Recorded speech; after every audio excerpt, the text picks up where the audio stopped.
Hello everyone, we're going to practice today downward dog and Malasana Garland pose here.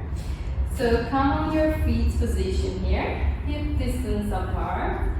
Slowly extend your arms up and keep the spine straight and bend your body and keep the core engaged and bend your knees down and relax your head down. Gently bring your one step back, then other step join. We're going to practice downward dog firstly, and gently try to bring your heels on the floor and chest down, gaze at the knees, and try to not put the pressure on the wrists and shoulders here.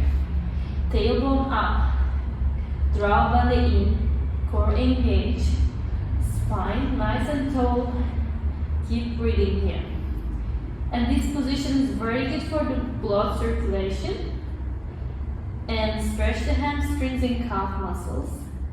And it's really great stretching for spine as well. So I'm going to take my one step to front on the side and other step is nearby. This is Malasana Garland pose.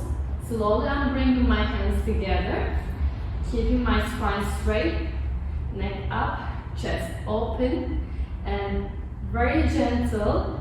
Keep pushing your inner thighs with the elbows and chest up.